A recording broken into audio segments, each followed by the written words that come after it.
चलिए आज पढ़ते हैं लासा-तेलिए का नियम। लासा-तेलिए का नियम उत्क्रमणीय अपक्रियाओं के लिए लागू होता है।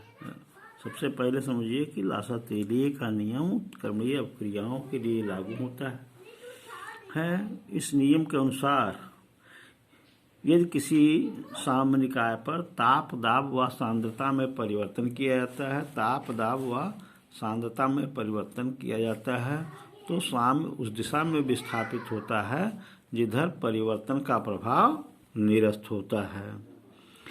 लासा-तेलिए नामक वैज्ञानिक ने अपने प्रयोगों के आधार पर निम्नलिखित अनुमान निकाले।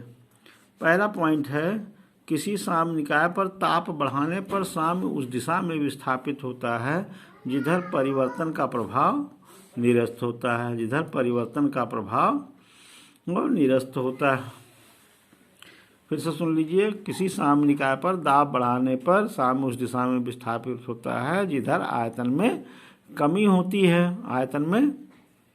होती है क्योंकि उस दिशा में जाने से परिवर्तन का प्रभाव निरस्त होता है। इसी प्रकार दूसरा पॉइंट है, जब किसी साम्यनिकाय पर ताप बढ़ाया जाता है तो साम्य उस दिशा में विस्थापित होता है जिधर ऊष्मा का शोषण होता है क्योंकि उस दिशा में जाने से परिवर्तन का प्रभाव निरस्त होता है। इसी प्रकार जब किसी साम्यनिकाय में उपस्थित किसी पदार्थ की सांद्रता में परिवर्तन किया जाता है तो साम्य उस दिशा में विस्थापित होता है जिधर पदार्थ की खपत होती है। तो ये अगर 3 पॉइंट आपको याद रहे तो लासा-तेलिए के नियम की सहायता से जो क्वेश्चन आते हैं उसका आप सलूशन निकाल सकते हैं। अब साम्य 2 प्रकार के होते हैं, एक भौतिक साम्य होता है, दूसरा रासायनिक साम्य होता है। एक भौतिक साम्य होता है, दूसरा रासायनिक साम्य होता है। भौतिक साम्य जो होता है वह जो है जब 2 विरोधी प्रक्रम भौतिक प्रक्रम परस्पर साम्य की अवस्था में होते हैं तो उसे हम भौतिक साम्य कहते हैं। भौतिक साम्य के अंतर्गत जो पदार्थ के भौतिक गुण होते हैं जब उनके मध्य साम्य अवस्था स्थापित होती है तब लगाया जाता है। जैसे बर्फ जल साम्यनिकाय, गैस विलयन साम्यनिकाय, ठोस विलयन साम्यनिकाय। तो ये 3 का उदाहरण हम दे रहे हैं, इसमें एक एक करके थोड़ा सा आप समझ लीजिए। बर्फ जल साम्यनिकाय में आप जानते हैं कि बर्फ का आयतन जल के आयतन से अधिक होता है। बर्फ जल साम्यनिकाय में बर्फ का आयतन जल के आयतन से अधिक होता है। जब इस पर दाब बढ़ाया जाता है तो बर्फ जल में परिवर्तित होती है। क्योंकि जल का आयतन बर्फ के आयतन से कम होता है इसलिए दाब बढ़ाने पर बर्फ अधिक पिघलती है।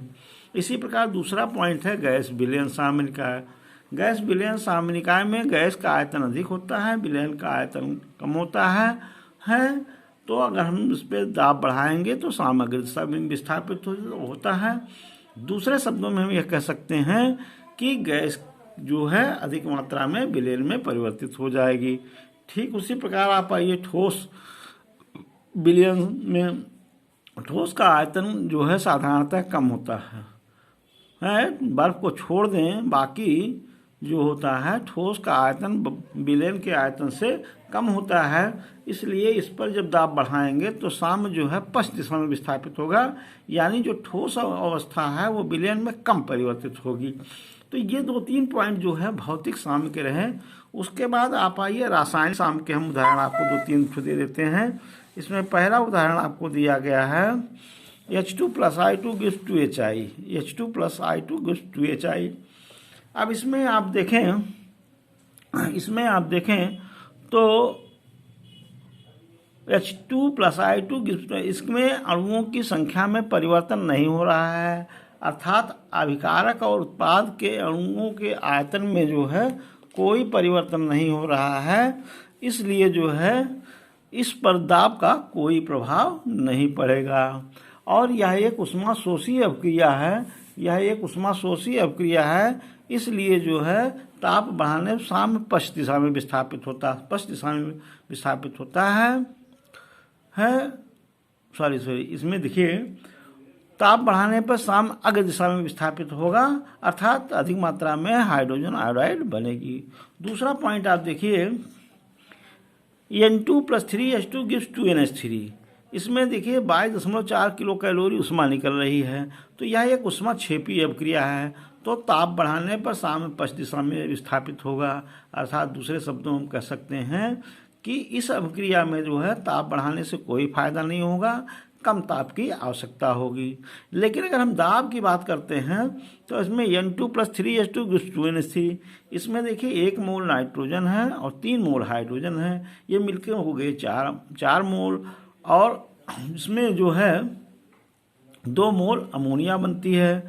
तो आयतन में कमी हो रही है, इसलिए दाब बढ़ाने पर साम अग्र दिशा में विस्थापित होगा है। और सांद्रता जो है सभी में जो है, अगर अभिकारक की सांद्रता बढ़ेगी तो उत्पाद अधिक बनेगा, यानी अग्र दिशा में विस्थापित होगा। अगर हम उत्पाद लगा देंगे तो सांद्रता पश्चिम दिशा में विस्थापित होगी। अर्थात कहने का मतलब भी है कि अभिकारक की